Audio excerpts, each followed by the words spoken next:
Olá, boa tarde a todos. Sejam todos muito bem-vindos ao Energy Connection Summit. Eu sou Fernanda Delgado, professora e pesquisadora da FGV Energia. É um prazer conduzir esse terceiro painel. E a gente vai falar agora sobre democratização da energia. A forma como a sociedade está estruturada, né, nos afeta aí diretamente, né? Afeta as nossas oportunidades, afeta nossas relações e as nossas perspectivas de vida, né?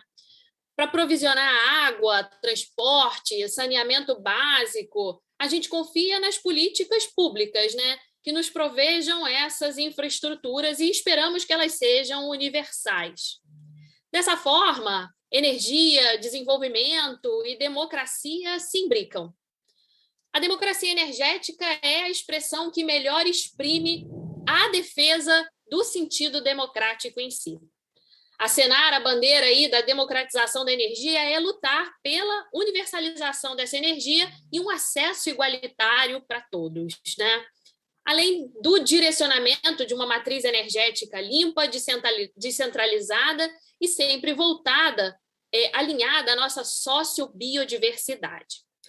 A energia está na pauta do dia, quando a gente fala de transição energética, e é um dos temas centrais da Conferência do Clima, que começa na próxima semana, na COP26.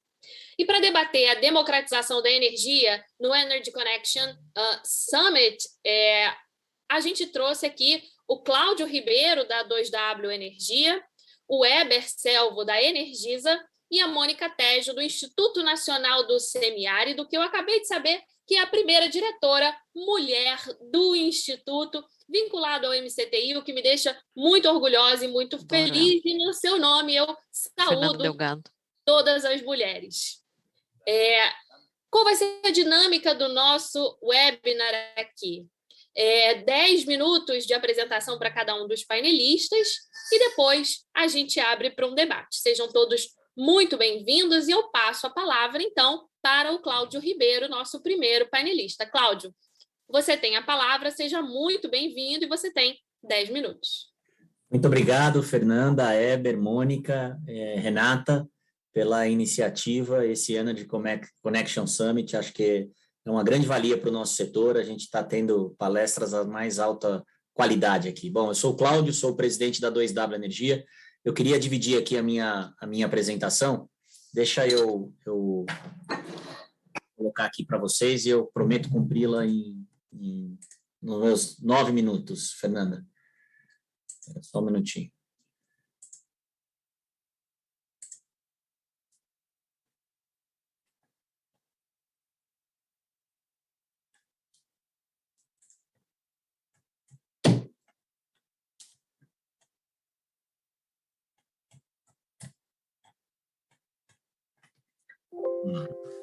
Bom, primeiro, o tema aqui dessa palestra é democratização do mercado de energia.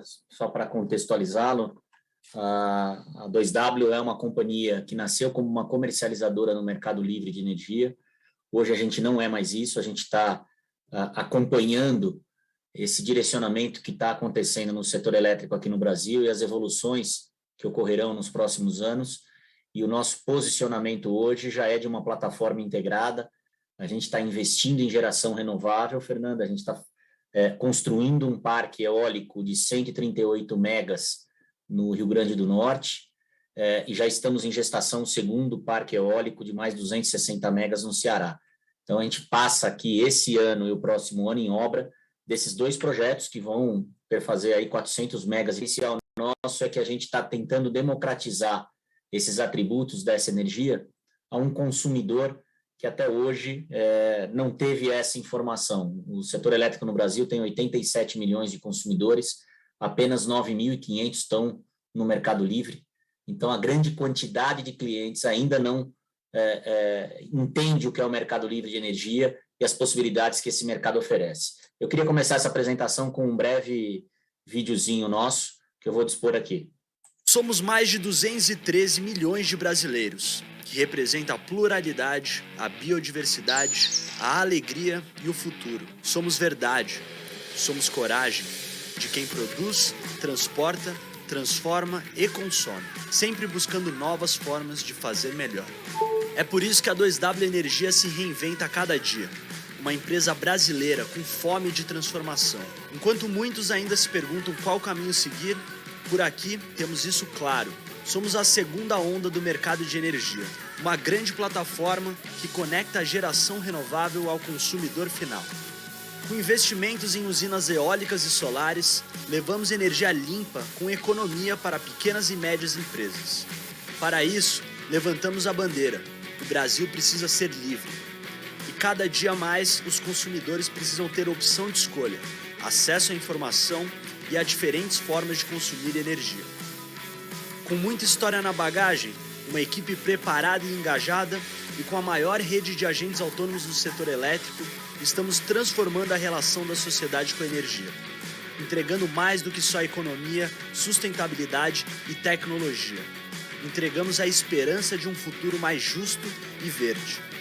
Entregamos parceria, entregamos sonhos e ensinamos como realizá-los.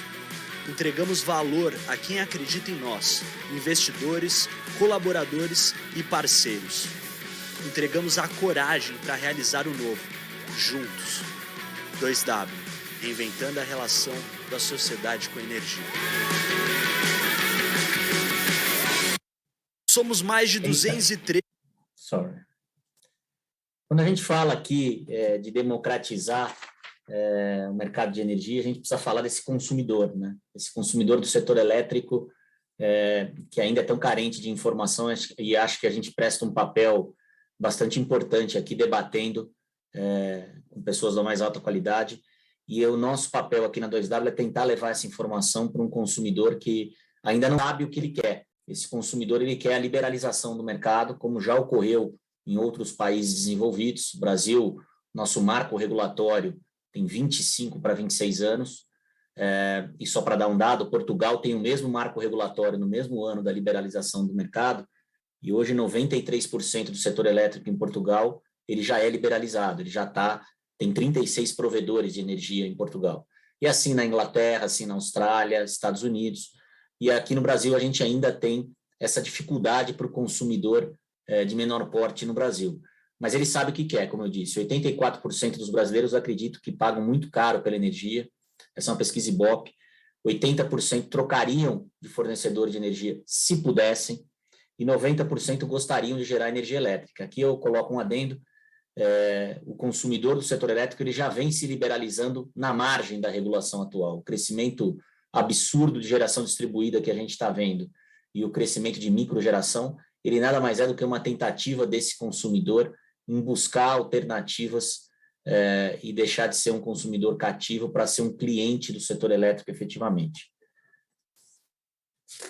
Hoje está um pouco defasado isso, Fernanda, porque essa medalha a gente também ganhou da energia mais cara aqui, da relação tarifa de energia e renda per capita no mundo. Mas, enfim, na minha humilde opinião, eu acho inconcebível um país com as riquezas naturais que o Brasil tem ter uma das tarifas mais caras do mundo, com recursos naturais abundantes, e o que denota um pouco de falta de planejamento. E é por isso que agora a gente está chegando nesse momento, pagando muito caro, até rezando para São Pedro, choveu, mas despachando térmica como nunca, num preço absurdo, né? Então, isso é muito fácil você ter um sistema ineficiente quando você sempre tem alguém que paga a conta e não tem para quem correr. É esse o sistema que o Brasil tem hoje no setor elétrico. Toda a ineficiência do consumidor para trás é desovada nele, é socializada nele. E a gente vem aqui advogando essa democratização procura advogar um pouco mais de liberdade a esse consumidor. O Brasil hoje tem alguns diplomas legais que estão em discussão no Congresso, o PL 414, que era o antigo PLS do Senado 232, que regulava a tal liberalização, está em discussão. É bom que todos saibam para poder passar as mensagens aos seus deputados que se posicionem, e isso traria um avanço incomensurável, na minha opinião, com relação ao ambiente de negócios no Brasil. O Brasil pularia. Hoje a gente consegue ficar atrás da Turquia e do Panamá e da Guatemala, do ponto de vista de liberdade de escolha do consumidor do setor elétrico, a gente avançaria para um diploma legal mais igualitário aos países desenvolvidos, o que faria o custo do Brasil de produção diminuir. O mercado livre de energia, a quem nos assiste e ainda não tem esse conhecimento, é a possibilidade do consumidor comprar energia do gerador diretamente, provocar essa competição de oferta e pagar os serviços de transmissão e distribuição à parte dessa tarifa de energia. As distribuidoras de energia no Brasil passaram a fazer o trade, a comprar e vender energia, e a possibilidade no Mercado Livre é de que esse consumidor possa receber ofertas dos mais variados tipos e pagar pelo serviço da distribuição e da transmissão. Mercado Livre no Brasil, hoje, 34% do consumo de energia no Brasil já é feito no Mercado Livre. Obviamente, as grandes empresas, eu falei no início, 9.500 empresas estão no Mercado Livre.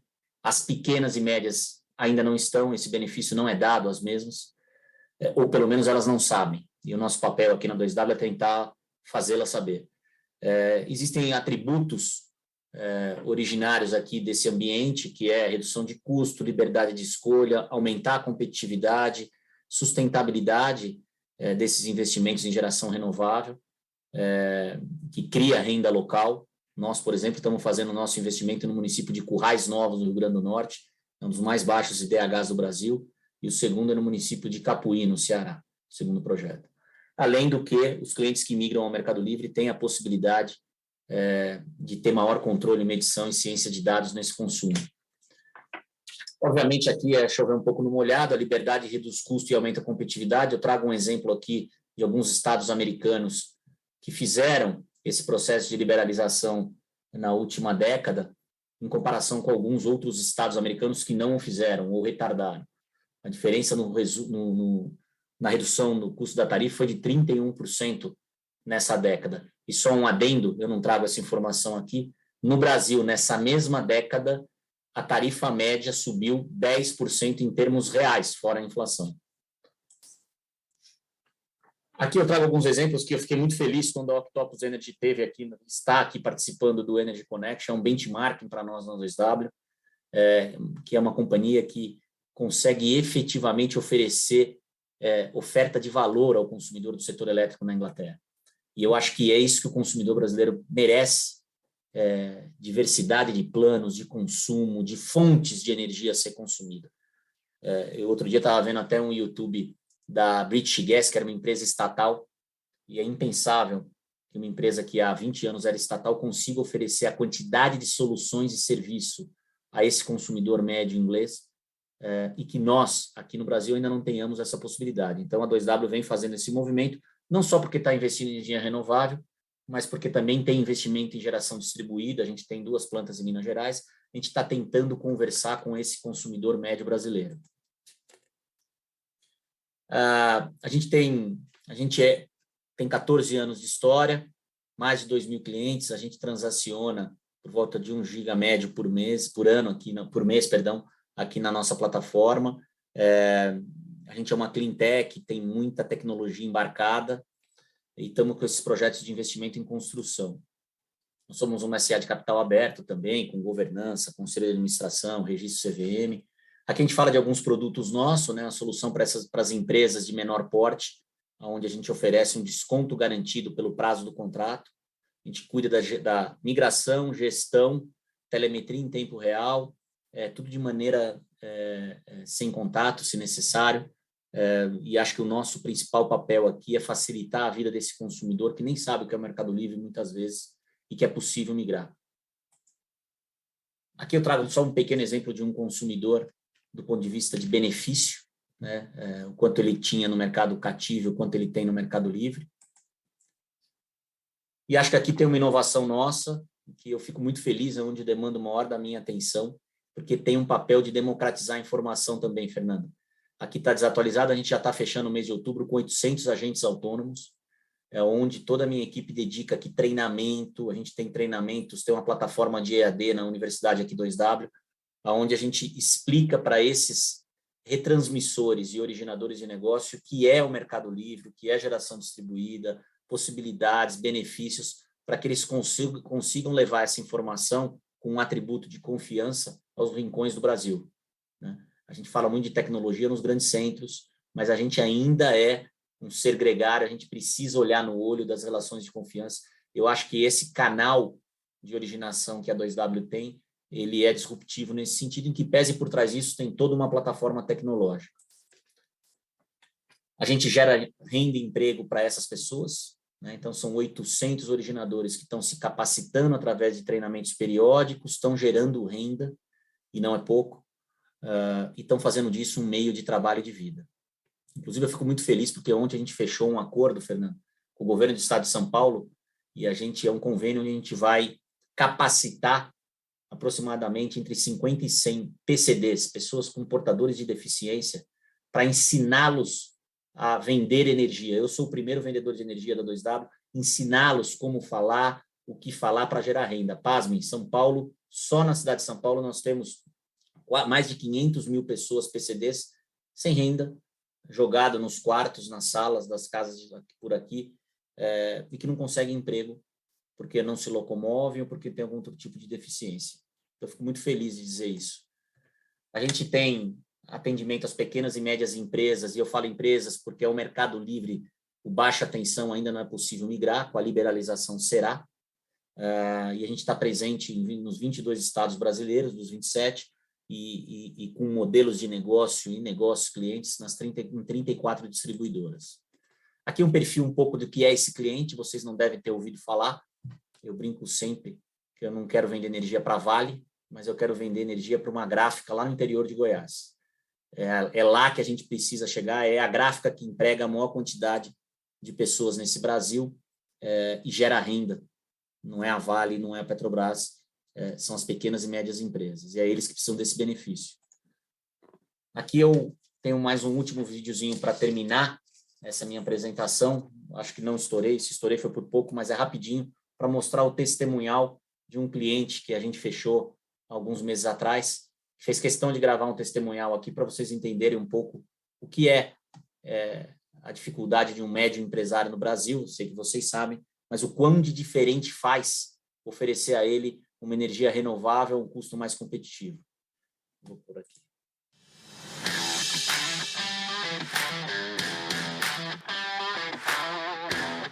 A Melt Fundição, ela foi fundada em 1985, trabalha hoje com ferro fundido, aço modular, aço, inox e ligas especiais, no qual a gente está implantando no mercado. Eu adquiri a Melt em 2019 e logo na sequência veio a pandemia. Então, praticamente, tudo que eu tinha planejado a gente teve que parar. Então, você não conseguia dar sequência na parte elétrica, então atrapalhou muito a gente, foi muito difícil. Agora que a gente está conseguindo retomar as atividades de novo. A 2W, eu entrei em contato, logo na sequência apareceu um consultor deles, me mostraram que seria a 2W, energia renovável, no Mercado Livre. E para a gente é muito interessante, porque a gente estaria hoje trabalhando com uma energia limpa, renovável, diferente do convencional, e ainda com desconto de preço. A gente fechou um contrato de 10 anos de fornecimento de energia livre e de quebra veio o cashback. Quando eu comprei a empresa, ela tinha uma dívida com a CPFL e a gente utilizou esse cashback para saldar essa dívida, colocar a casa em ordem e recomeçar o serviço. O nosso consumo é um consumo alto. Hoje, fundição, ela depende totalmente de energia. Ela é taxada como poluente. De você poder ter dentro da sua empresa um produto que seja sustentável e renovável, como se fosse um selo verde, é o ideal. A 2W, na verdade, ela se tornou uma empresa parceira. Tudo que a gente tem precisado, eles têm se prontificado a fazer. Em reunião com eles, eu falei para eles que possivelmente estaria montando outra empresa em Sorocaba e já falei para fazer um contrato com eles de energia livre. Para mim, realmente, a 2W tem sido um bom negócio. Fazer. E ainda mais com toda essa crise hidrelétrica, de energia, tudo, realmente eu acho que a 2W vai ser uma solução. Enfim, gente, me deixou feliz quando eu vi isso, porque foi espontâneo, não é que foi aquilo lá, olha, você vai fazer, foi espontâneo. Essa empresa emprega 120 pessoas, são mais de 400 pessoas, né, famílias ali envolvidas nisso.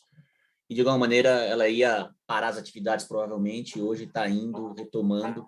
E eu vejo isso como não só muito grato, né, mas eu acho que a gente está explicando para essas 100 e poucas pessoas funcionárias o que é energia renovável, que estão conhecendo. A gente dá curso online aqui na plataforma de EAD Incompany. Então, acho que esse é o nosso papel, democratizar o acesso à informação para que o cidadão, em geral, consiga pressionar os reguladores e o ambiente de negócio para que a gente avance nesse setor. Eu sei que você faz isso, Fernanda, te acompanho nas redes, e é esse o nosso papel aqui enquanto setor privado também. Obrigado pela oportunidade. Imagina, Cláudio, é excelente o que você colocou, você trouxe vários pontos muito relevantes para a nossa discussão, né? Que o consumidor quer a liberação do mercado, que ainda há uma dificuldade para o pequeno consumidor, que nos falta planejamento. Isso é uma tecla que eu bato muito, né? No Brasil, a gente tem uma miríade de energéticos, né? A gente tem energia eólica, energia solar, você mostrou isso muito bem. A gente tem os hidrocarbonetos, né? Por que não? A gente ainda tem os hidrocarbonetos, a gente tem as biomassas, a gente vai ter a possibilidade do hidrogênio como um vetor energético. O que nos falta é planejar, né? E você colocou muito bem, a gente tem um sistema ineficiente, a gente tem uma carga tributária muito pesada e isso é socializado com o consumidor final. Fiquei muito feliz de conhecer a diversidade do trabalho da 2W e gostei do testemunho da Melt, né? A fundição muito esperta, né? Muito atenta às mudanças. Logo, logo ele deve ser chamado, aí deve ser conclamado a contribuir com a redução de metas de emissões, e ele já está de olho aí com energias renováveis e vai abrir uma filial em Sorocaba. Então, ele vai empregar mais gente. Achei muito bacana. Obrigada, Cláudio, pela sua apresentação. Eu passo a palavra agora para o Heber, da Energisa. Heber, você tem 10 minutos. Ok, Fernanda, pessoal. Quero agradecer aqui o convite, em nome da Energisa, para poder falar um pouco aí sobre o que a Energisa tem feito pela democratização do acesso à energia. Deixa eu compartilhar minha tela aqui, para não perdermos tempo. Ok. Opa, não é essa, não. Top sharing. Aqui. Muito bem. Mais uma vez aqui agradecendo a Renata aqui pelo convite, para podermos falar um pouquinho do que a Energisa tem feito pela democratização ao acesso à energia. Em especial, a gente vai falar hoje sobre o nosso projeto Ilumina Pantanal. E eu vou começar falando rapidamente aqui da Energisa, tá? Como empresa. A Energisa é um grupo já centenário, tem mais de 116 anos de vida. São 11 concessões de distribuição de energia, onde estão localizados, concentrados os nossos ativos, nosso investimento nosso business é distribuição de energia. É o 5º maior grupo do país hoje, capital nacional, inclusive é um capital 100% nacional.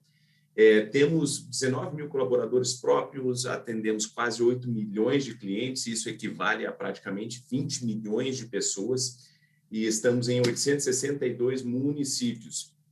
Especificamente, hoje nós vamos falar sobre o Mato Grosso do Sul, uma das nossas concessões. Essa concessão ela tem 74 municípios, pouquinho mais de 1 milhão de unidades consumidoras, 357 mil quilômetros quadrados de área de concessão e 1.500 colaboradores, praticamente, 1.440 ali. Como vocês podem ver aqui, o estado do Mato Grosso do Sul, nós vamos nos concentrar principalmente aqui nesta área que eu vou conversar com vocês, que é a área da planície pantaneira. E o que é o Pantanal? Né? Acho que muitos de vocês devem já ter ouvido falar no Pantanal, mas talvez não conheçam. Alguns aí talvez nem por fotos. Pantanal ele é uma área até que eu tenho um colega pantaneiro, o Armando Lacerda, ele fala isso. O Pantanal ele ele insiste em não aceitar a ocupação humana e nós, seres humanos, insistimos em ocupá-lo. Então, ele é uma área que não uma região permanentemente alagada, são 150 mil quilômetros quadrados de área permanente alagada, que é a maior do planeta, por sinal, e é reconhecido pela Unesco como uma reserva da biosfera mundial. É um patrimônio do Mato Grosso do Sul, é um bioma muito sensível. Vocês têm acompanhado aí nos noticiários as notícias de queimadas, né? É uma situação cíclica do Pantanal, né? Essa parte da queima aí, ela é necessária para que a vegetação se recomponha, que o bioma se recomponha, mas algumas vezes ela sai de controle justamente pela forma de atuação humana. Para vocês entenderem melhor onde o Pantanal ele se localiza, né? Ele atinge parte do Mato Grosso do Sul, a maior parte dele está no nosso estado, Mato Grosso do Sul, uma parte do Mato Grosso e um pouquinho na Bolívia também.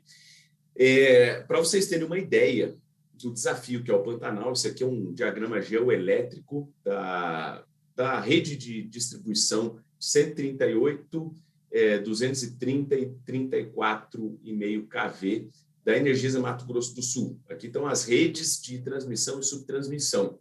Como vocês podem ver, é um sistema bem malhado ao longo do estado, né? Ele é um estado que tem 74 municípios, todos muito bem atendidos, muitos atendidos em anel, né? Tem 2, 3 fontes de fornecimento, algumas radiais.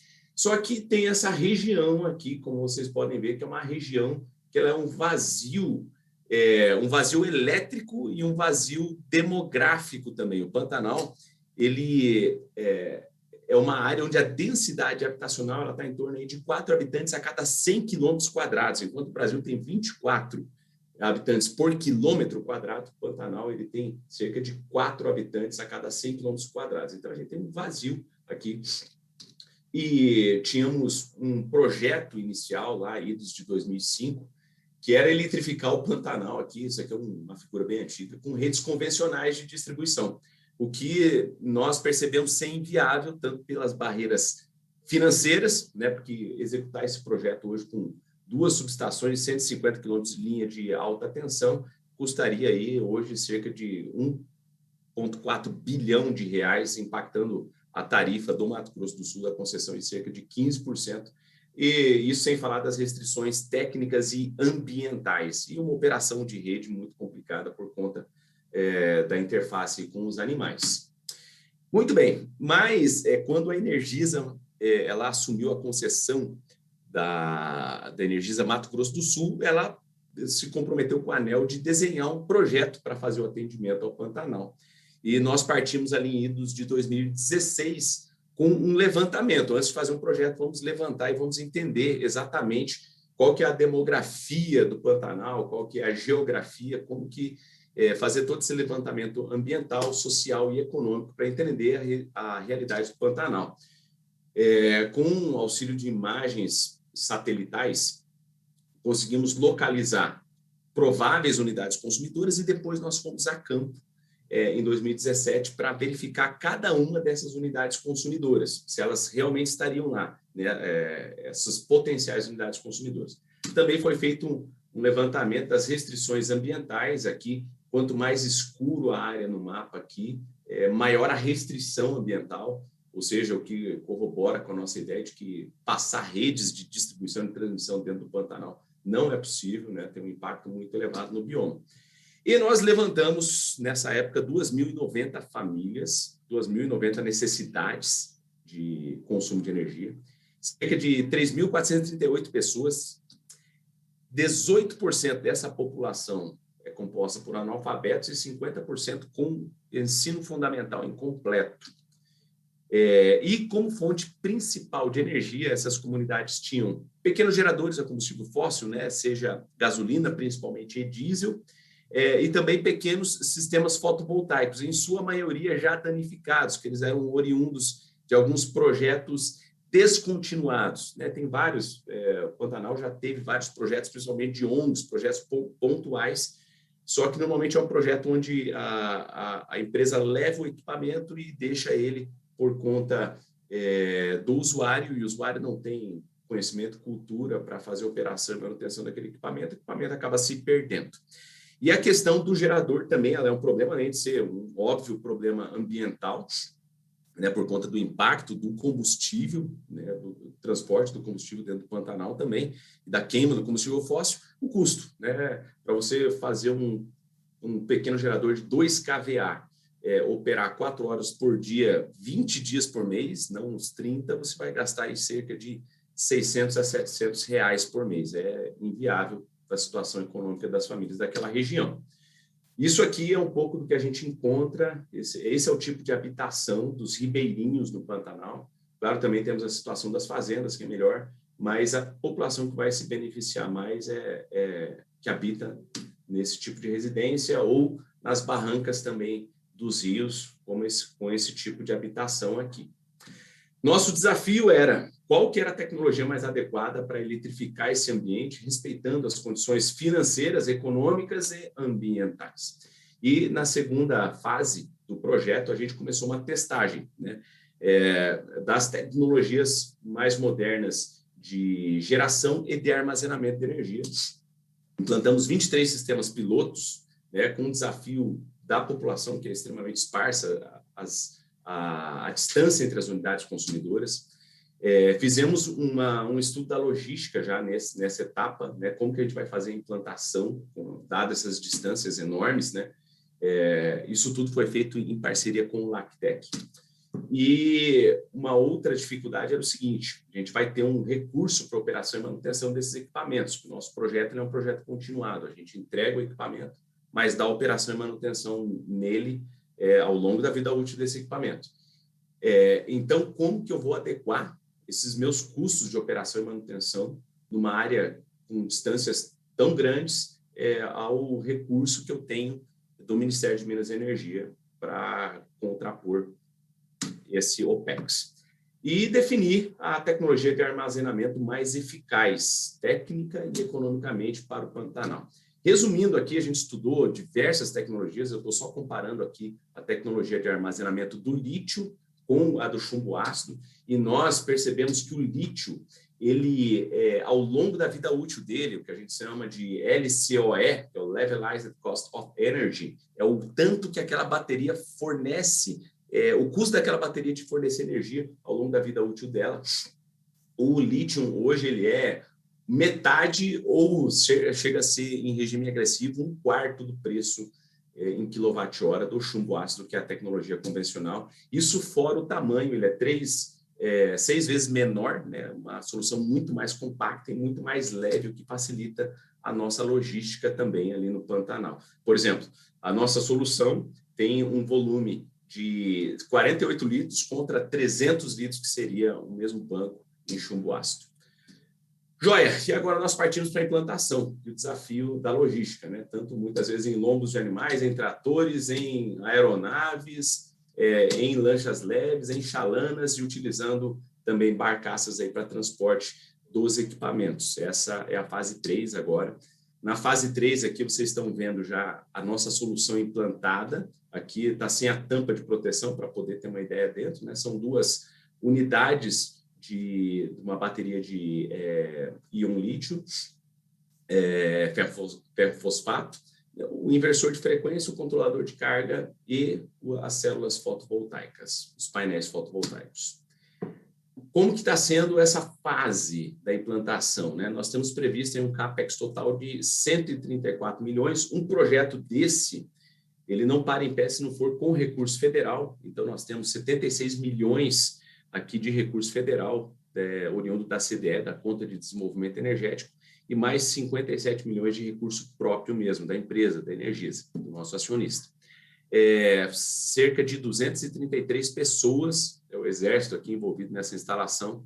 Nós vamos atender 2.090 clientes e evitar a emissão de 124 toneladas de CO2 a cada ano, porque é uma energia, é uma geração totalmente limpa, totalmente verde. Temos até o momento 635 unidades instaladas, isso aqui é algumas fotos aqui do sistema, e é uma satisfação muito grande poder causar impacto. Estava até conversando um pouquinho aqui com a Fernanda antes, né? Causar impacto na vida de gente que não conhecia energia, como nessa aldeia aqui, que é uma aldeia de índios Guató, lá no município de Porto Murtinho. Vou mostrar um pouquinho rapidinho. Os índios fazendo aqui a dança não da chuva, mas a dança do sol, junto com os nossos eletricistas aqui.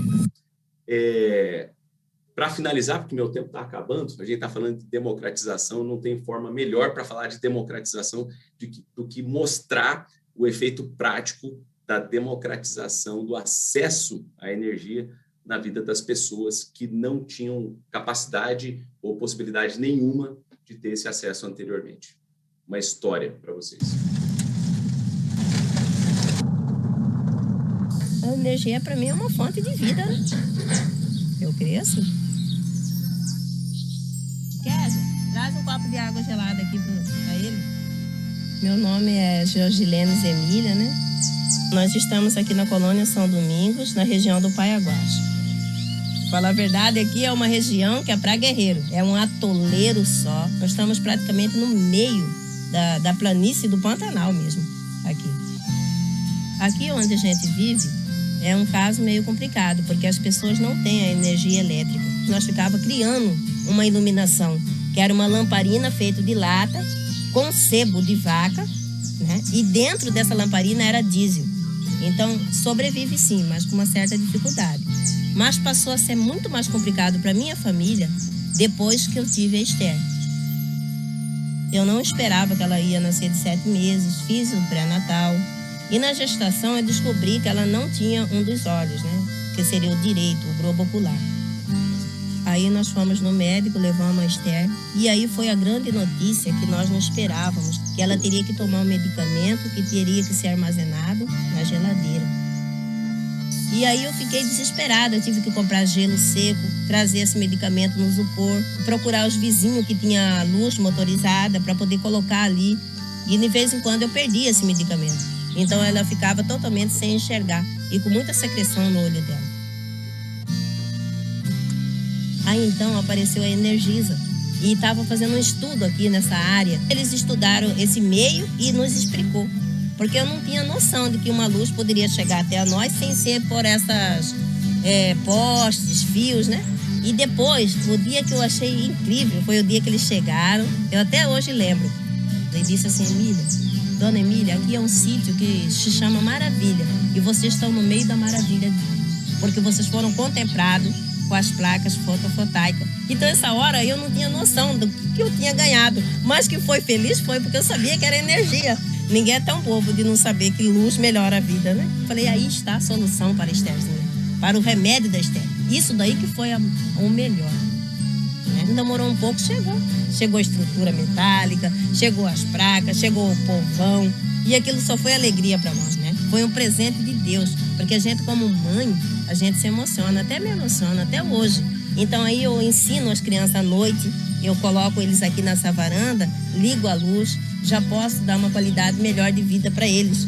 Nós dormimos com ventilador, então aí já podemos mudar um pouquinho essa página da nossa vida, né? E não tenho nem palavras assim para expressar a felicidade que eu vivo todos os dias da minha vida. Eu acordo quando eu vejo a minha filha ali, feliz, me abraçando, se interagindo comigo, com os irmãos. Isso não tem pago, né, na minha vida. À noite eu posso enxergá-la e ela também pode me enxergar, né? Isso é isso.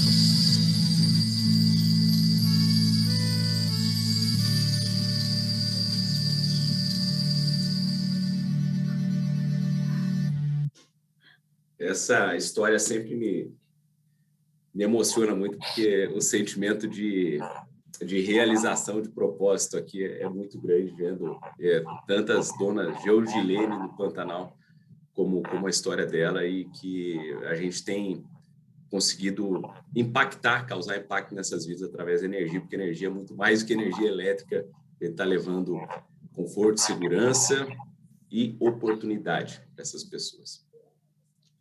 Obrigado, pessoal. Excelente, excelente, Heber. Me emocionou também. Muito bonita a história da Georgilene. Impressionante, né, o quanto impacta a energia, a vida dessa mulher, né, as possibilidades que a energia leva, né? A gente não precisa nem explicar. e o quanto ela é responsável, né? Ela é responsável pela saúde dos filhos, ela é responsável pela educação dos filhos, ela é responsável pela cocção do alimento e pela conservação do alimento. Não é à toa que a energia está dentro, e o acesso à energia, a universalização da energia está dentro dos objetivos da ONU, né? E isso vai ser uma das grandes marcos para a discussão da ONU e da COP26. Maravilhoso o trabalho de vocês e mostrar essa realidade socioeconômica do país, por mais que a gente discuta, né?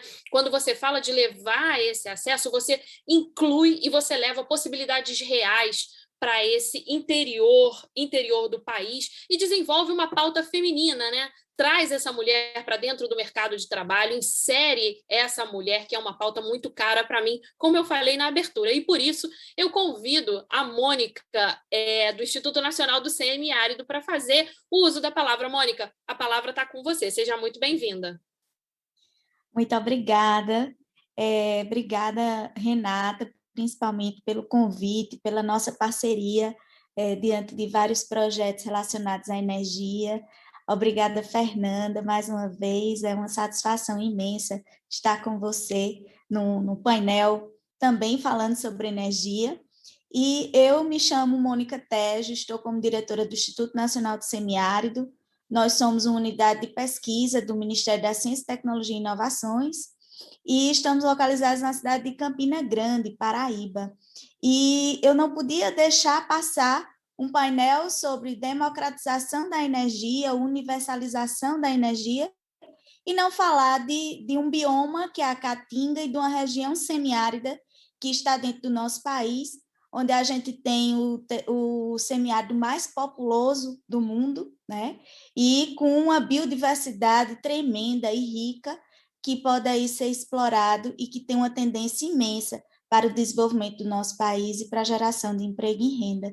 E com isso, eu vou compartilhar aqui a minha apresentação, para que a gente possa conversar um pouco mais sobre o semiárido brasileiro. Só um minuto.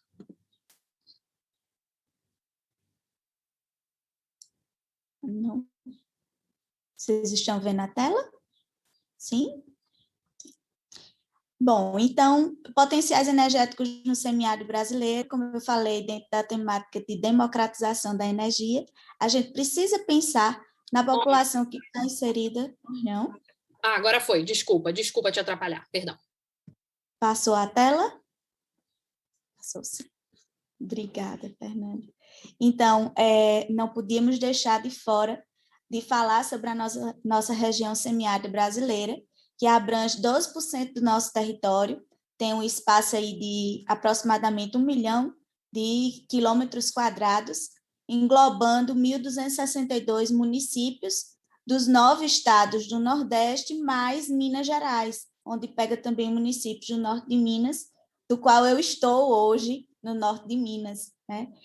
A população do semiárido é de em torno de 27 milhões de brasileiros, e com isso a gente tem o semiárido mais populoso do mundo, com aproximadamente 27 habitantes por quilômetro quadrado. Temos tanto o bioma da Caatinga como um pouquinho do bioma cerrado, incluído dentro desse semiárido. E como o bioma Caatinga, a gente tem predominância de lavoura xerófila, como cactos, cactáceas. Nossa temperatura média varia de 25 a 28 graus, mas a precipitação pluviométrica média anual é de em torno de 800 milímetros e está localizada em 3 meses específicos do ano. Aqui, na Paraíba, né, a gente tem a nossa Hollywood nordestina, que é Cabaceiras, onde foi filmado o Alto da Compadecida e outros filmes e eventos televisivos do nosso país, onde a gente tem uma precipitação pluviométrica média de em torno de 80 milímetros ano. Então, são regiões bem secas e bem sofridas, digamos assim, com relação ao déficit hídrico. E também uma baixa umidade do ar, com rios intermitentes e solo pedregoso.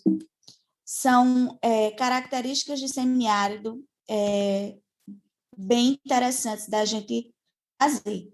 E o que é o INSA? Como eu falei, é a unidade de pesquisa, nós estamos localizados em Campina Grande, temos uma sede administrativa e também uma estação experimental, e que fica localizado numa região seca, mas que a gente consegue desenvolver tecnologias aplicadas e também replicar tecnologias já desenvolvidas no nosso país em rede e fazer com que essa tecnologia gere impacto para a nossa região.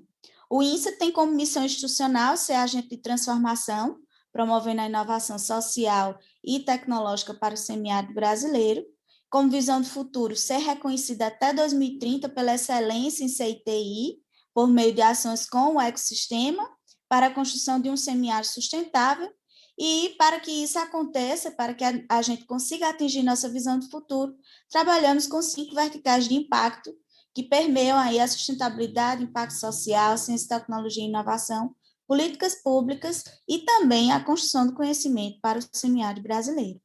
Temos 10 áreas de atuação e a área de energia é uma delas e uma das nossas principais áreas.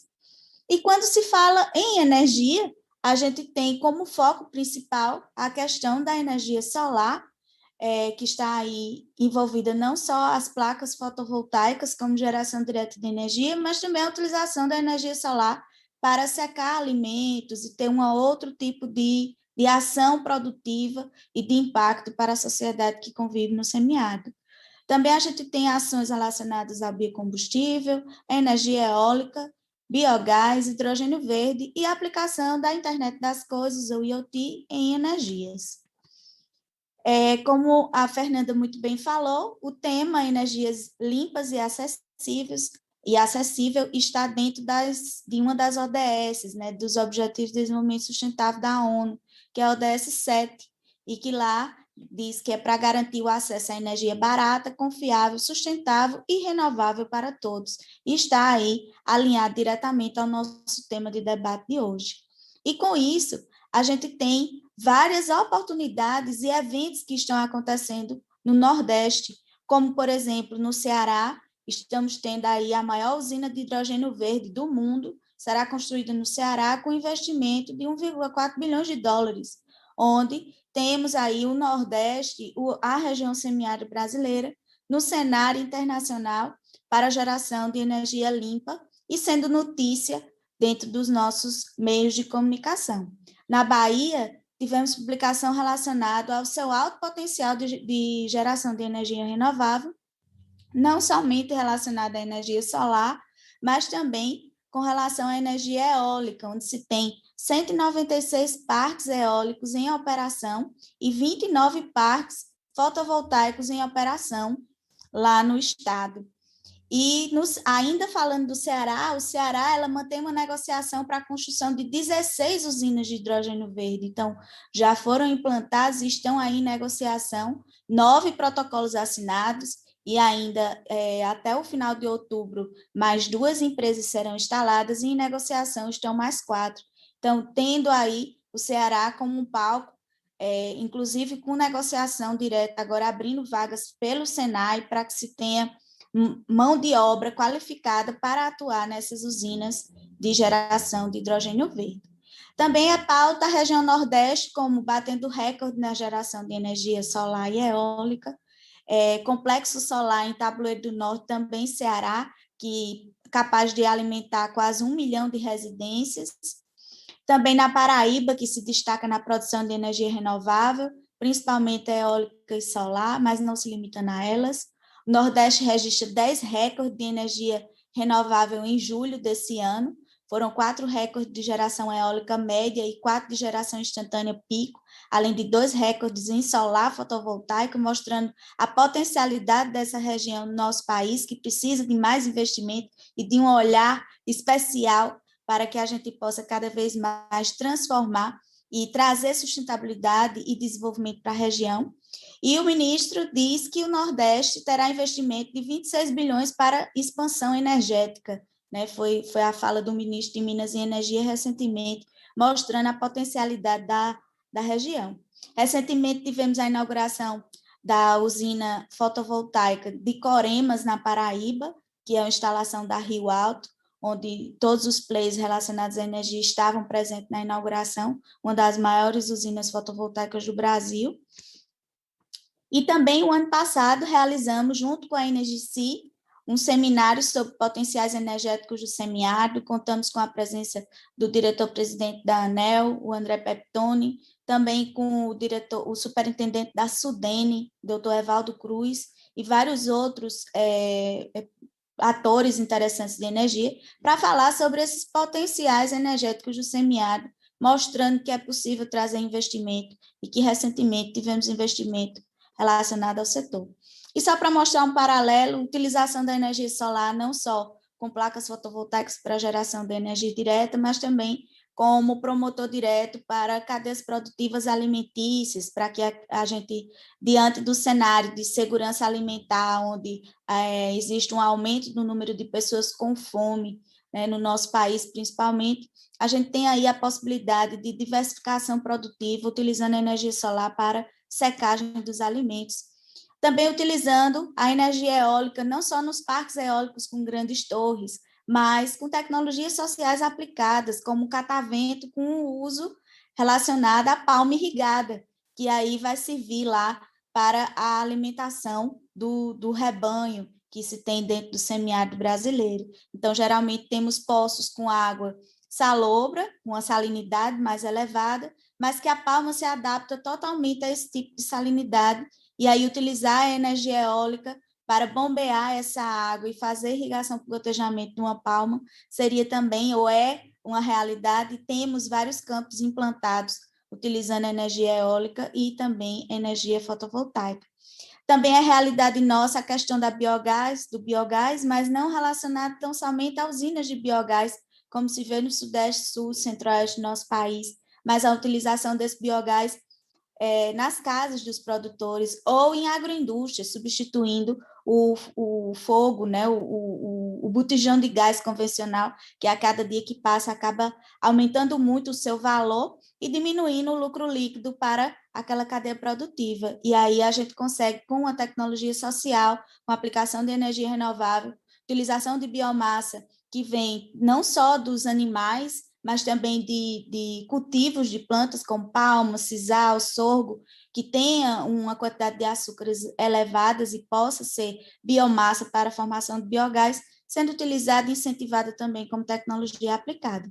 Biocombustíveis, utilização não só das leguminosas convencionais, mas também incentivo diante dos nossos parceiros de projetos do cártamo, que é muito utilizado em Israel, e nós já temos no semiárido brasileiro campos de cártamo implantados e com unidades aí produzindo e comercializando essas oleaginosas com empresas privadas em contratos diretos, promovendo aí a renda para produtores, para pequenos agricultores familiares, né? E a questão do hidrogênio verde, como foi muito bem comentado no início, a potencialidade diante, principalmente do estado do Ceará, que está sendo pioneiro, implantando usinas e qualificando as pessoas para que se tenha matéria-prima, mão de obra qualificada para a utilização direta nessas usinas.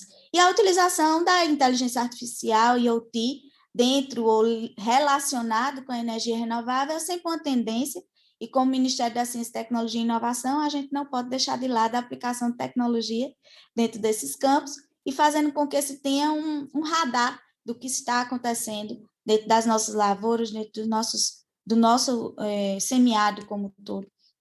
E aí, também como INSA, temos um sistema de tratamento que foi desenvolvido com tecnologia própria, patenteada, que é o SARA, que é o Saneamento Ambiental e Reuso de Água. A gente já tem mais de 30 sistemas implantados no semiárido brasileiro, gerando mais de 28 milhões de metros cúbicos de água de reuso, onde a gente tem esse case, né, essa tecnologia aplicada, selecionada como o caso de Big Push para a sustentabilidade no CEPAL, na modalidade política pública, no ano passado, 2020. Fomos finalistas do Desafio Neve, Banheiros que Mudam Vidas, também no ano passado, e fomos contemplados agora no programa de aceleração do Instituto Votorantim, no Lab Água Semiárido, tendo 3 unidades SARAs implantadas no Piauí, fazendo com que essa tecnologia social seja replicada e a gente consiga impactar mais famílias e transformar mais vidas no nosso semiárido, democratizando cada vez mais as ações de sustentabilidade. E aí, eu finalizo a apresentação só sensibilizando ou mostrando a questão da matriz elétrica brasileira, né, fonte aí da Absolar e da ANEEL, onde a gente tem aí que a matriz elétrica brasileira ela vem prioritariamente da fonte hídrica, seguindo aí de eólica, biomassa e demais fontes, mas que a gente vê a partir da identificação dessa região tão rica, desse tesouro que a gente tem, que é o semiárido, que ainda não está sendo explorado, que ainda não foi descoberto pelas grandes empresas, e que eu espero que nos discursos Cláudio possa falar da 2W, está entrando no semiárido, e que lá seu Zé, numa comunidade rural, também esteja produzindo energia, em parceria com a 2W, em parceria com a Energisa.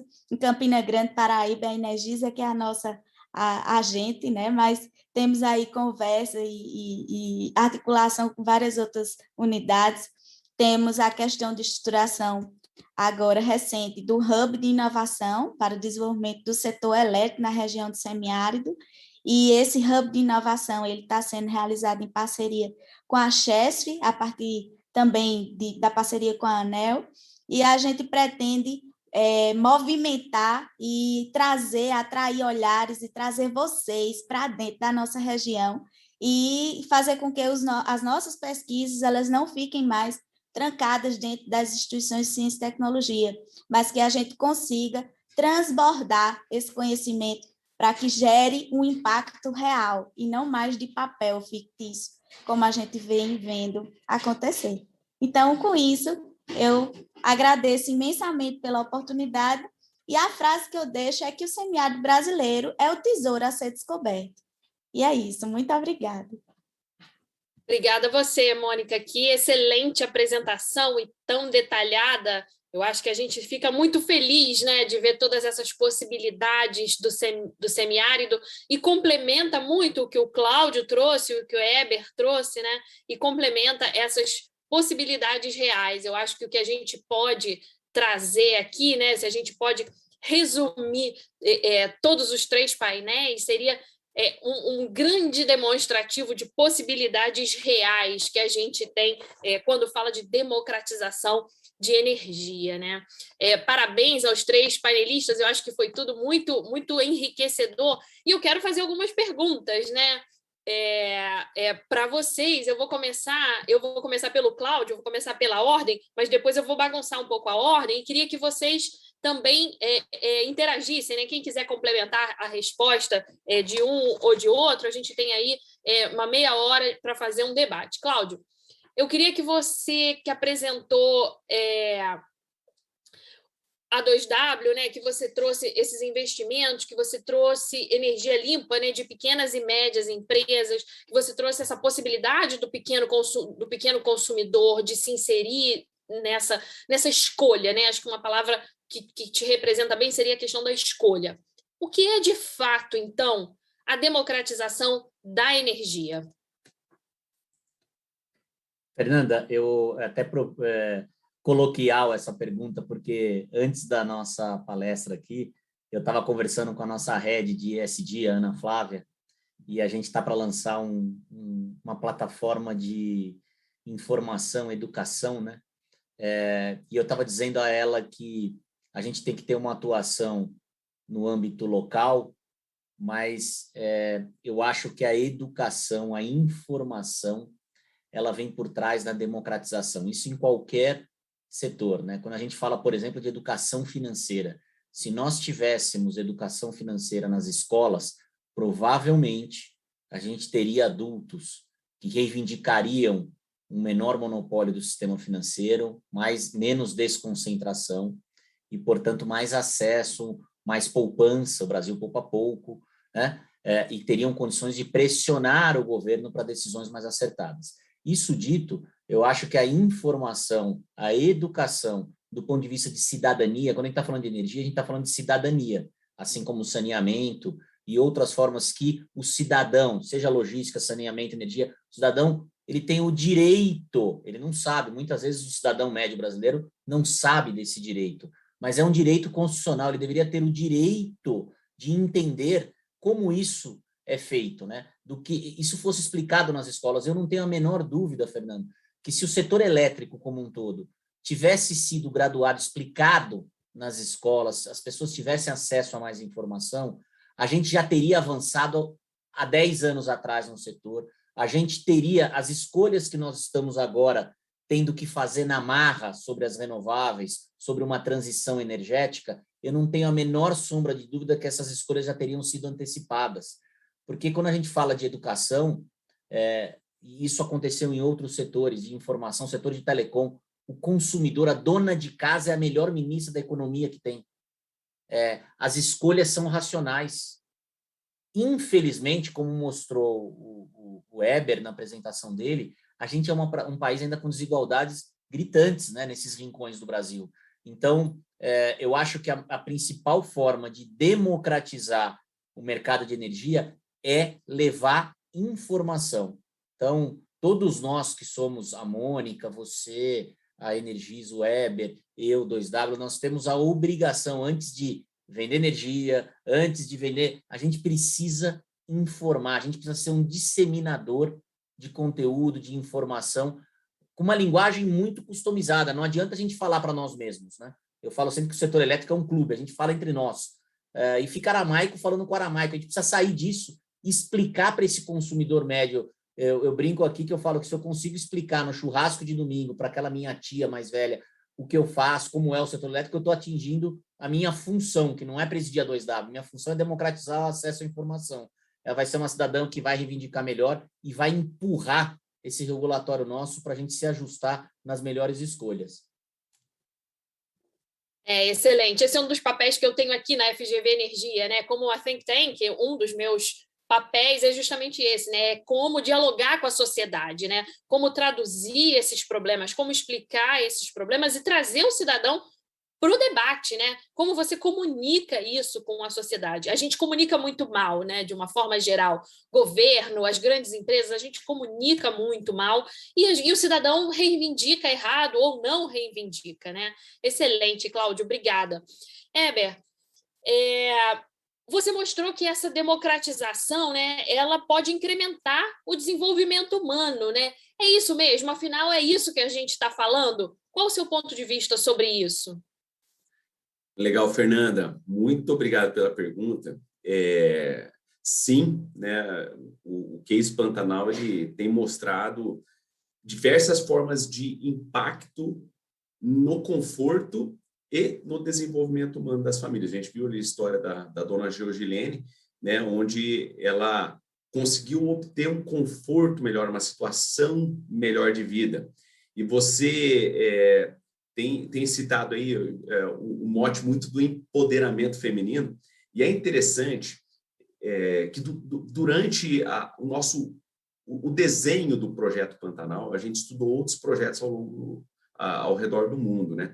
E em boa parte desses projetos, a gente verificou justamente o empoderamento feminino acontecendo. Tem um case de... se eu não me engano, é da Bolívia, onde esses sistemas off-grids eles foram aplicados em sistemas de irrigação e que trouxeram uma renda maior para a família, e as mulheres estão administrando essa renda e elas estão conseguindo trazer um conforto melhor para a família, empoderamento feminino. E eu vou, mais do que falar, eu quero mostrar aqui rapidamente um case que nós temos lá no Pantanal, que é de uma associação de artesãs que utilizam o aguapé, a folha do aguapé, para fazer um artesanato. Eu vou mostrar rapidinho aqui para vocês o case da dona Leônida. Só um instantinho. Vou colocar aqui, compartilhar o som, para vocês terem uma ideia do que é esse impacto que esse tipo de projeto, o acesso à energia causa para as pessoas. Artesã que mora às margens do São Lourenço. Ficar sem luz na época do mosquito, pior ainda, calor nem se fala, né? E a gente sabe quantos anos a gente está nessa luta, né? E aí, com esse equipamento, a senhora vai conseguir pôr aí 4, 6 bicos de luzes, uma geladeira, alimento, ventilador, tomada. A gente vai poder trabalhar à noite com ventilador, né? A gente vai poder ter um horário de ligar nessa hora, por exemplo, da parte da tarde, a gente vai poder usá-los, né?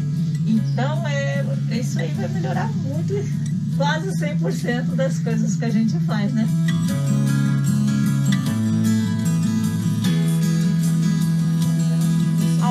meses depois, a situação começou a mudar. A luz surgiu na casa da dona Leonida. Com energia elétrica, deu até para costurar na madrugada. É uma outra, como que eu posso dizer, é uma outra situação, né? Uma qualidade de vida, entende? Então é uma coisa assim que, para muito que tem na cidade, parece que não é nada, mas para gente que nunca teve, nossa, a satisfação, como se diz, a alegria que a gente sente, a gente não sabe nem expressar direito.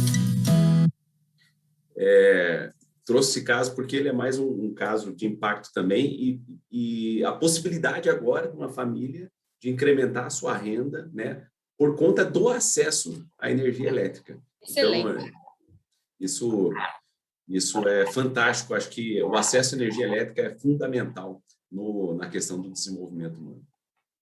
E a gente aqui, né, Renata, a gente acaba trabalhando tanto o objetivo 7, que é a energia limpa e sustentável, quanto o objetivo número 5 também, que é a igualdade de gênero. Obrigada, Heber. Foi ótimo você ter mostrado esse vídeo. Deixa eu ficar com você ainda e te perguntar como vocês fazem. Um dos problemas, né, quando você leva esse acesso, esses energéticos para esses rincões, né, que foi um dos termos que você usou, é depois o descarte desses materiais, né? Às vezes essas baterias, ou o ciclo de vida de todos esses equipamentos, né? Como vocês lidam com isso, né? Como é o descarte dessas baterias depois? Como essas comunidades, às vezes são comunidades indígenas, né? Como elas lidam com esses resíduos? Ou vocês cobrem isso também? A energia. Excelente pergunta, Fernando. O nosso projeto ele é um projeto completo, né? Então ele é continuado, ele não é pontual. Eu não vou lá simplesmente e instalo o equipamento.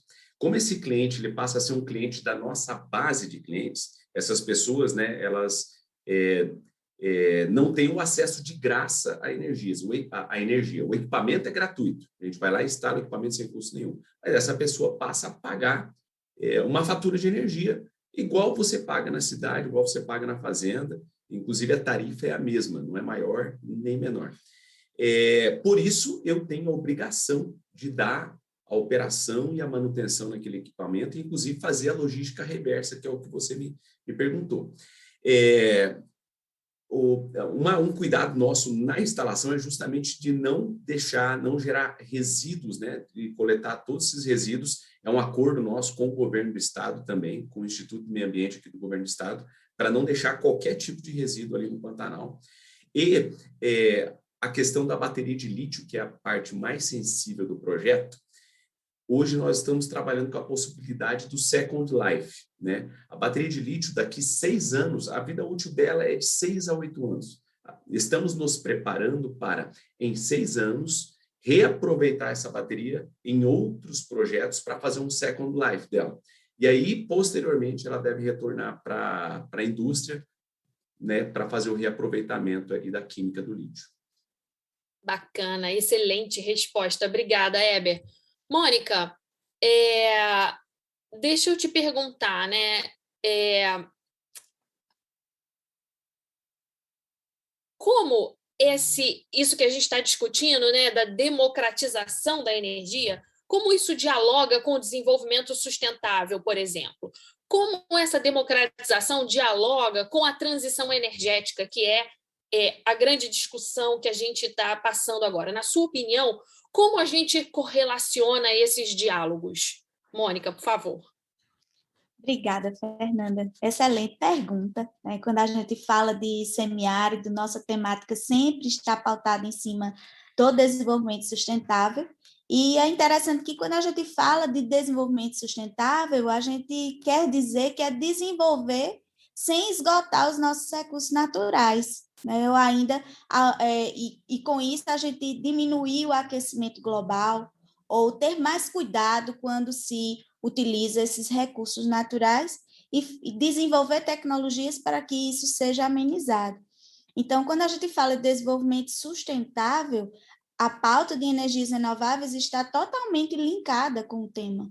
Então, trazer essas energias renováveis de fontes que não são extrativistas, a gente está aí dando uma possibilidade de renovação, uma possibilidade de ciclo, né? de não esgotar o que a gente tem naturalmente disponível. Então, a relação direta da democratização da energia, da questão da transição energética, fazer com que essas tecnologias que já estão desenvolvidas ou que estão em desenvolvimento, elas transbordem e sejam aplicadas dentro das comunidades rurais, dentro da sociedade que está inserida em diversas regiões, isso é democratizar, dar alternativa para que as pessoas elas possam ter outras fontes de energia, né? Uma vez que, se eu não puder gastar com um gás de cozinha para comprar diretamente, eu posso ter um ecofogão, ou um fogão ecológico, ou então eu posso ter um biodigestor gerando lá o meu biogás, e eu estou utilizando um recurso renovável e estou dentro da temática do desenvolvimento sustentável. Então, são temas que estão totalmente relacionados, e a gente também não pode deixar de lado a definição também de Smart City, de cidades inteligentes, que também está totalmente linkado, que faz parte, né? Então, o desenvolvimento sustentável, a aplicação de renovar, de ciclo, de economia circular, está tudo aí relacionado, e que a gente precisa ter um foco muito, muito grande, muito interessante em cima disso, para fazer com que realmente seja utilizado, porque uma coisa é você desenvolver, e nós já desenvolvemos muito. Agora chegou a hora de aplicar e fazer com que a mudança aconteça. Excelente, Mônica. Palavras de ordem, né? Eu gosto muito de ações e palavras de ordem. Cláudio, você trouxe uma visão de negócios, né? Que é essencial para o momento que a gente vive, né? Você mostrou que tem dinheiro na mesa, né? O que é muito interessante. Eu acho que isso traz toda uma nova perspectiva dessa grande discussão que a gente traz agora de transição energética, né? A sensação que dá é que agora vai, né? Quando você fala de transição, de descarbonização, dessa grande mudança de matriz, porque se percebeu que existem possibilidades reais e novos modelos de negócio, e o seu negócio é um novo modelo. Fala um pouco disso para a gente, Cláudio, principalmente quando você falou, teve uma parte da sua fala que você diz o seguinte, que a universalização da energia é acesso igual a todos e também uma possibilidade do consumidor gerar sua própria energia. Como uma coisa conversa com a outra, Cláudio? Bom, eu acho que a universalização ou possibilidade do empoderamento desse consumidor, ele não é uma escolha nossa, não é só uma visão de negócio, ele é uma realidade da sociedade, né? Eu falo com alguns companheiros meus aqui, né? Eu tenho os meus filhos mais velhos, uma tem 27, outra tem 21. E eu me dei noção de que havia um outro jeito, uma nova visão sobre o mundo que estava por vir ou que está chegando. Quando eu fiz meus 18 anos, a única coisa que eu queria era guardar dinheiro para comprar um carro. E quando meu filho fez 18 anos, eu falei, vou te ajudar a comprar um carro para você poder sair. Ele falou, não, eu não quero um carro, pai. Eu prefiro guardar o dinheiro para eu viajar, para eu conhecer coisas. Carro eu vou usar compartilhado. Então, isso foi um alerta de falar, uai, o que está acontecendo? O segundo foi quando ele começou a trabalhar e ele falou, pai, eu vou aplicar dinheiro... você conhece, eu tive uma carreira no mercado financeiro, então ele me pediu orientação, né? Eu falei, olha, vai se informar, vai... Mas acho que o primeiro passo é você ir falar com a gerente do seu banco, que era um desses 4, 5 grandes bancos que tem no Brasil, não vou nominá-los, mas infelizmente é um sistema muito concentrado. E ele virou para mim e falou assim, não, pai, você não conhece alguém desses bancos outros, digitais?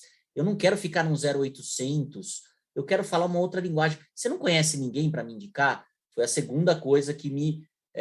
Então, quando a Ford, por exemplo, fala eu, a partir de tal data, ou outra montadora, eu vou parar de fabricar carro a combustão, não é só uma visão de negócio, é porque ela está sendo pressionada, não é pelos governos, não, é pelos consumidores que estão chegando, que não querem mais comprar carro a combustão.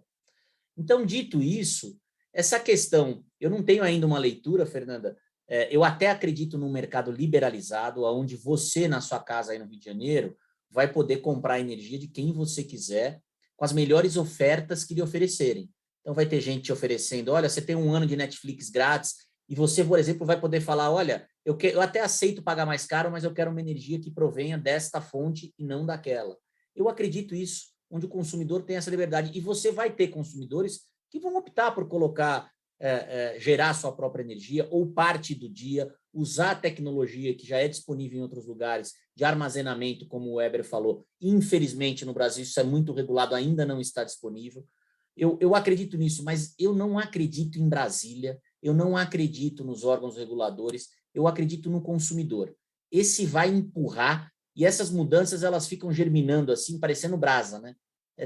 Quando outro dia eu estava vendo a Tesla, ela hoje vale mais do que a General Motors, do que a Ford e do que a Toyota, somadas, não individualmente, somadas.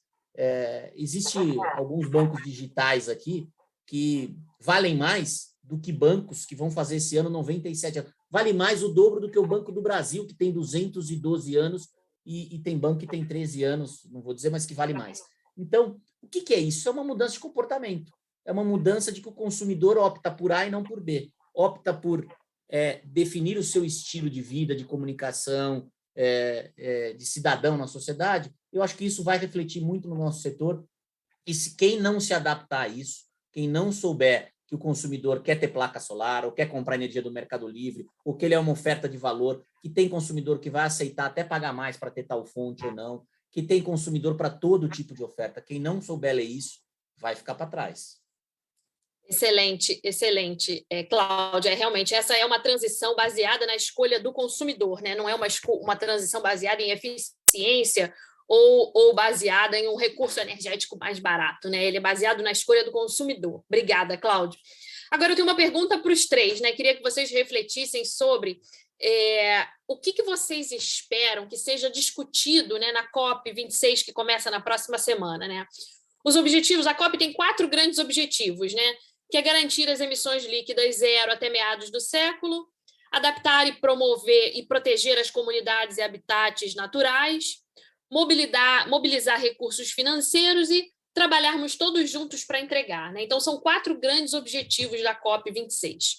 Queria que vocês comentassem o que vocês esperam que seja discutido e tomado curso em ações estratégicas, em especial para o Brasil, claro, a partir da COP. Vou começar pelo Weber.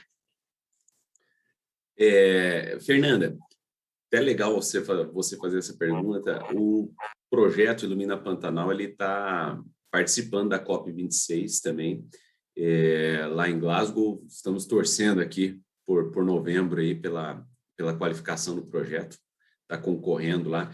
Eu acredito que a democratização, que é esse tema que a gente está falando, ele deve ser um tema que deve ser muito bem discutido, o acesso à energia, porque o acesso à energia, ele provê também acesso a mais oportunidades. E talvez isso passe, pelo que a gente estava discutindo no início, também do nosso trabalho de conscientização. Como fazer com que... Para nós é muito claro que o acesso à energia traz esses benefícios, mas para aquelas comunidades isoladas que estão nos países subdesenvolvidos, né? Lá em Kuala Lumpur, lá nos países da África, em Benin, por exemplo, que tem alguns cases de off-grid lá, as pessoas não entendem, né, o quanto a energia pode fazer a diferença na vida delas, inclusive no próprio Pantanal. E quando muitas vezes elas têm a oportunidade do acesso à energia, elas optam por algo mais fugaz, mais imediato do que o investimento num sistema. Então, a democratização do acesso à energia passa por isso também, e acredito que o desenvolvimento humano, né, passa pela democratização do acesso à energia, que passa pela conscientização também e o aculturamento das pessoas. Eu acho que esse é um tema, pelo menos a Energisa espera discuti-lo lá na COP26. Perdi o microfone. Excelente, Weber. Obrigada. Mônica, e você? Bom, eu concordo com as palavras do Weber, né, e adiciono que seria muito interessante se tivesse uma discussão mais ampla com a aplicação das energias renováveis, e principalmente em comunidades com uma vulnerabilidade maior. Então, ter essa questão de um olhar especial, onde a gente acaba já tendo, né? Na nossa região semiárida, a gente tem investimento direto, por exemplo, existe o Fundo Verde do Clima, que é o GCF, dentro do BID. A gente tem o próprio FIDA, que é o Fundo Internacional de Desenvolvimento Agrário, que é da ONU, que já desenvolvem trabalhos para impactar diretamente a região semiárida brasileira para diminuir as questões do impacto climático e também a questão da pobreza, da fome e de outras questões interessantes. Mas ampliar aí a questão de se ter essa produção de energias renováveis ou a aplicação de energias renováveis para todos os públicos dentro das regiões de maior vulnerabilidade do mundo, acredito eu que seja uma pauta bem interessante para a COP26. Obrigada, Mônica. Cláudio, sua vez. Eu espero, né, que o governo brasileiro tenha um compromisso formal com algumas questões que estão colocadas e que a gente saia dessa cilada. Eu vejo muitas vezes uma discussão de quem desmatou antes, agora me cobra, não, mas vocês desmataram há 300 anos. Bom, o planeta é um só, agora já foi, agora a realidade ela é uníssona para todo mundo. Então, se a gente entrar nessa discussão, que é o que vem tendo, provavelmente o Brasil vai sair perdendo, porque a gente tem uma economia dependente do resto do mundo e que vai sofrer sanções. Então, acho que é importante o governo brasileiro se colocar e acho que é uma oportunidade para o país sair, dependendo de como se coloque, como um exemplo de liderança nessa transição energética. A gente tem todos os recursos, mentes brilhantes, estudiosos como você, Fernanda, que também na Fundação Getúlio Vargas, para poder liderar essa retomada, usar essa questão da transição energética como uma alavancagem econômica do Brasil, atrair investimentos, né? A gente tem muitos recursos naturais para fazê-lo, mas sair dessa discussão, eu espero isso, acho que espero também que se crie um mecanismo de valoração para essas questões ambientais, que eu acho que isso é uma diferença para o Brasil vis-à-vis outros países no resto do mundo. Entendo também que a gente precisa, o Brasil, no que tange especificamente a nossa realidade, começar a olhar, e aí volta para aquela questão da informação. Eu vi um documentário outro dia sobre Belo Monte, a TV Cultura aqui em São Paulo estava passando um documentário sobre Belo Monte. Hoje, se talvez todos nós tivéssemos essas informações, será que nós apoiaríamos, enquanto cidadãos, uma intervenção ambiental gigantesca daquela nas comunidades locais para uma usina que gera 3 meses do ano? Mas que lógica tem, né? Então, eu espero também que a gente consiga sair o Brasil com esses compromissos, respeitando, está aqui a Mônica, as particularidades locais que o Brasil tem, que isso não são contrapontos ao desenvolvimento, pelo contrário, são diferenciais que o Brasil pode ter para o desenvolvimento, as comunidades indígenas e outras que tais. Esses compromissos que eu, enquanto não 2W brasileiro, espero da COP. Excelente, Cláudio. Eu não posso concordar mais com você nesses pontos. Queria aproveitar esses últimos minutinhos para que vocês passassem as mensagens finais de vocês. Aproveitando esse espaço de comunicação social, né, e a gente falou várias vezes que é importante comunicar à sociedade, que recado vocês querem deixar para a sociedade, para essa comunidade, né, para esse espaço que o Energy Summit deixou para a gente? Que recado a gente quer deixar como especialistas do setor em relação à democratização da energia? Mônica, eu começo com você. Obrigada, Fernanda. O que eu gostaria de deixar de recado é que as pessoas elas precisam pensar na nossa região semiárida. Essa foi a minha principal participação, provocação, fazer com que todos acabem pensando alguma forma de interagir, de aplicar algum investimento, alguma ação relacionada à nossa região. Recentemente, tivemos um projeto aprovado dentro do MCTI com a estruturação do Centro de Tecnologia de Energias Renováveis do Semiárido também, e que a gente está aí ansioso para começar a executar essa proposta, onde eu acredito que todos vocês serão convidados para participar de um debate, de ações relacionadas para que a gente possa discutir o futuro dentro dessa nossa região E o que a gente deixa é esse recado de que a gente tem uma região rica, com uma biodiversidade diversa e tremenda, né? Com tesouro que está ali escondido ainda para ser explorado. E que não pode se pensar na região semiárida brasileira como aquela terra seca, rachada, e as pessoas andando de jegue. Não, isso não é a realidade nossa. A nossa realidade é usinas de hidrogênio verde sendo construídas, parques solares e eólicas, maiores incidências solares do mundo estão na nossa região, né? Mapas aí solar e eólico sendo construídos, investimentos diretos e indiretos, nacionais e internacionais, principalmente empresas internacionais dentro da nossa região, e a gente precisa movimentar isso dentro do nosso país e fazer com que todos vocês, que são atores, players do setor, coloquem o semiárido em pauta. Então, é isso. Muito obrigada, Renata, obrigada, Fernanda. Foi um prazer participar com vocês desse evento, desse painel, e estou aqui para ajudar e à disposição como INSA nas ações que vocês julgarem importantes e que a gente possa participar de forma ativa. Muito obrigada. Eu que agradeço a sua participação, foi muito especial. A gente tem que olhar o semiárido não com pena, né? Mas como oportunidade. Excelente, Mônica, obrigada. E a FGV Energia fica à disposição do debate, da discussão, do que você precisar. Eu passo para o Eber agora. Eber, qual a sua mensagem final? Minha mensagem final é que é necessário mais fóruns como este aqui, né?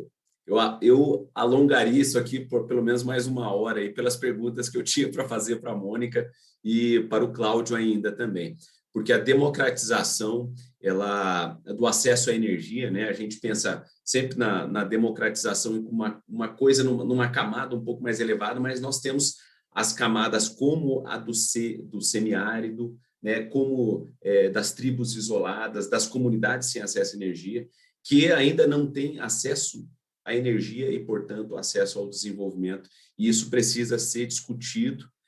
Nós precisamos de instituições fortes, instituições governamentais fortes, porque esses projetos, normalmente, eles não param em pé sem recursos governamentais, né? Então, essa é uma discussão que ela tem que estar sempre em pauta num país ainda em desenvolvimento como o nosso. Essa é a minha mensagem e quero deixar também aqui meus contatos, meus canais aqui para a gente continuar essa nossa discussão, essa conversa, essa construção muito saudável que nós tivemos hoje. Agradecendo muito a oportunidade. Excelente, a gente que agradece, eu agradeço também em nome da Renata, em nome da Energy Hub. Obrigada, Eber. Cláudio, sua mensagem final. Fernanda, eu acho que que quem nos assiste aqui, primeiro nos siga, a todos nós aqui, você como eu lhe sigo no LinkedIn, os seus artigos, e que nos siga aqui também na 2W, nos canais do Eber, da Energisa, da Mônica, que a gente tenta levar bastante informação, que acompanhe e pressione os nossos legisladores, porque o cidadão inglês ele é tão gente quanto o cidadão brasileiro, seja do semiárido do sul, a gente precisa ser bem tratado como cidadão, coisa que muitos de nós ainda não temos, principalmente lá nas regiões mais periféricas do Brasil, ainda não são tratados como cidadão. Então, a gente precisa tirar isso e que a gente transforme essas fraquezas em fortalezas nossas, né? Na verdade, isso são diferenciais, as riquezas locais, como a Mônica mostrou do semiárido, isso são fortalezas que, à primeira vista, pode parecer uma fortaleza do Brasil, e assim a gente tem outras regiões e outros atributos no Brasil, uma questão ambiental latente que deve ser visto como uma fortaleza perante o mundo. Então, é isso que eu espero e deixo essa mensagem de otimismo a vocês. Obrigado pela oportunidade. Obrigada a você, Cláudio. Obrigada a todos. Eu queria agradecer em meu nome, em nome da Fundação Getúlio Vargas, a FGV Energia fica à disposição de todos vocês, e eu agradeço quem participou com a gente até agora desse debate.